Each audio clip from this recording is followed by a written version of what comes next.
A urna é votação eletrônica lá? não, por isso que não tem trapaça, né? A urna não é eletrônica, não. É um voto, né? O voto é numerado, porque o cardeal não pode votar nele. O cardeal não pode votar em nome próprio. Você sabe como funciona a votação para o novo Papa? Marcelo Andrade explica como funciona o conclave papal, a eleição para o novo líder da Igreja Católica. Deixe seu like e comentário, compartilhe e se inscreva. Mesmo que o futuro Papa escolher o nome Francisco II, ele vai seguir uma linha diferente. Quer dizer, então, os cardeais, pelo menos boa parte, a maioria deles, queriam, então, uma linha diferente do Papa Francisco. Mas, beleza, diferente, mas puder caracterizar aqui para quem... o que era o Francisco, o que pode ser aí o Leão XIV? Bom, o Leão XIV a gente ainda não sabe, tem poucos dias ainda. O Papa Francisco a gente já conhece, infelizmente o pontificado dele é bastante criticável. Muitas declarações sem pensar, muitas declarações em aeroporto, em avião, né? Dava a impressão que ele se descontrolava às vezes, que não parava para pensar. Documentos ruins também, né? Encontros constrangedores, como com o Evo Morales aqui na Bolívia. O Evo Morales deu a cruz com foice e martelo para ele, constrangimento enorme. Recebeu no Vaticano pessoas de esquerda, globalistas, né? Então não se espera desse Papa, o Bento XIV, Leão XIV, que ele siga esse tipo de agenda. Ele vai mudar, né? Qual o grau de distanciamento do Papa Francisco a gente não sabe, mas que vai haver um distanciamento, vai. Quem é o Papa Prevost? Quem é esse cara e como é que foi a eleição? Como é que a eleição dele foi vista dentro da igreja? Então, obviamente ele era conhecido, mas ele não era dos principais nomes. Não era. Não era favorito? Não. Se a gente fosse ver qualquer mesmo bolsa de aposta, né, a proporção dele foi 1:50, né, em Londres. Que apostou 1 libra e ganhou 50 libras no nome dele. O favorito, não só na casa de aposta, mas o favorito dos vaticanistas, que foram ventilados o nome, foi o Parolin, era o Parolin o favorito. Por quê? Porque o Parolin é secretário de Estado, né? O secretário de Estado sempre é um nome forte. É o tipo número o 2 do governador de São Paulo Vaticano. para a eleição no Brasil. Como se fosse presidente, primeiro-ministro. Como se fosse o governador de São Paulo. Sempre tem 2 nomes que são muito fortes quando um Papa morre. O secretário de Estado e o bispo de Milão. Como o bispo de Milão nessa eleição, nessa conclave, não era cardeal, então um nome fora. Então o Parolin era o número 1. Dizem que no conclave eles saíram na frente.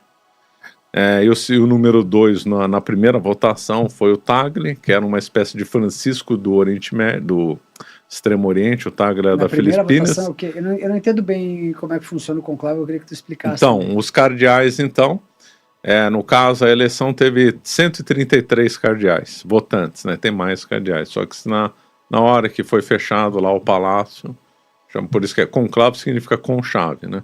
Na hora que eles foram fechados lá, o Papa, para ser eleito, tem que ter 2/3 dos votos. 89 votos, aí ele é eleito.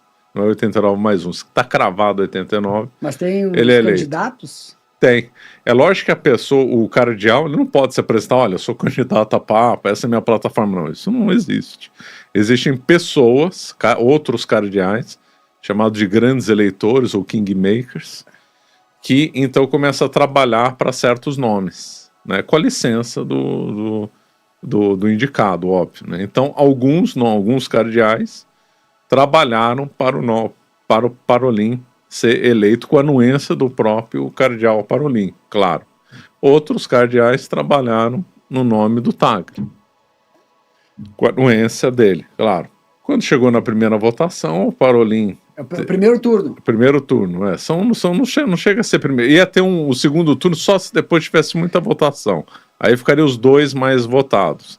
As primeiras votações, até a 10ª, até a 15ª, não tem essa história de primeiro e segundo turno, não. Então, na primeira votação, o Parolin, dizem, né, pelos dados que foram vazados, ele atingiu mais ou menos 50 votos. 50 de 133. 50 de 133, tentando chegar a 89. Na segunda votação, a primeira votação, muitos cardeais fazem os votos de homenagem. Vota num amigo, alguma pessoa que favoreceu ele na vida, alguma outra pessoa que ele tem estima e tal. A segunda votação já começa a ficar séria. E na segunda votação... A urna é eletrônica lá? Não, por isso que não tem trapaça, né? A urna não é eletrônica, não. É um voto, né? O voto é numerado, porque o cardeal não pode votar nele. O cardeal não pode votar em nome próprio, né? Mas tem uma cédula? Tem uma cédula. Ele assina, é numerada. Mas ele tem que abrir o voto? Ele tem que dizer em Não. Ele deposita. Esse voto é contabilizado, né? Se houver alguma dúvida, aí sim os votos podem ser vistos quem votou em quem, né? Isso aconteceu uma vez. No passado. Não é sigiloso? Não, ele é semi-sigiloso, né? Ele põe o voto. Se tiver algum problema, aí pode fazer alguma verificação. Tem que assinar, então, o teu voto. Tem que assinar. Tem um número também, né? Para rastrear de onde que veio o voto, né? Ele deposita numa urna, é contado, e o Parolin chegou com 50 votos. Segunda votação, ele também ficou com 50 votos. Opa, travou, não conseguiu crescer, não é um nome viável. E ao mesmo tempo o Prevost, que era o terceiro colocado, começou a crescer. E aí então houve o chamado efeito manada, né? E todo mundo acabou votando no Prevost. Muito melhor que o Parolin ou o Tagle. O Parolin seria uma linha mais... Mais Francisco e o Tagle mais ainda. Talvez o Parolin escolhesse um outro nome, não Francisco. E o Tagle talvez Francisco II. Uma pergunta aqui que é possível afirmar que o Leão XIV é o Papa de Fátima? Antes de tudo, o que foram as aparições de Fátima? Aliás, é hoje, né, o dia. 13 de maio. Então, 13 de maio de 1917... Por isso que a gente marcou hoje o podcast. Pois por causa da Fátima. Eu sei, eu tive gravação hoje só para falar disso. Em 1917, Nossa Senhora apareceu para 3 pastores em Portugal, no vilarejo de Fátima, perto de Leiria, perto de Orim, né, um lugar muito bonito. E então, revelando um segredo dividido em 3 partes, né? Lembrando que o que eu vou contar foi divulgado antes dos eventos, né? Então, no primeiro, Nossa Senhora mostrou o inferno, falou um monte de coisas. Os segredos foram revelados em julho, dia 13 de julho. Né? Teve aparições todo dia 13, até a última 13 de dezembro. Né? E o principal núcleo do segredo é 13 de julho.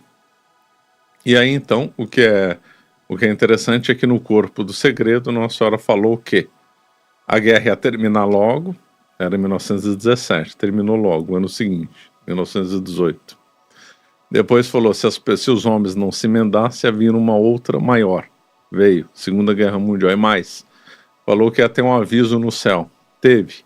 1938, dia 25 de janeiro de 1938, aconteceu a maior aurora boreal da história. Podem consultar isso, documentado, tudo. Que era um aviso, então, da guerra. Outro. Dentro desse contexto, tudo isso revelado em 1917. Hein? Falou que no tempo de Pio XI ia começar lá os conflitos. Ora, como é que o 3 pastores adivinhar o nome do Papa, que ia ser o Papa em 1938? Ele foi, de fato, Pio XI. Então teve outra. Falou que a Rússia espalhasse os erros para o mundo. Olha, a Revolução Russa foi outubro, novembro, conforme o calendário. A revelação foi em julho. Como é que eles sabiam que ia estourar uma revolução no final de 1917?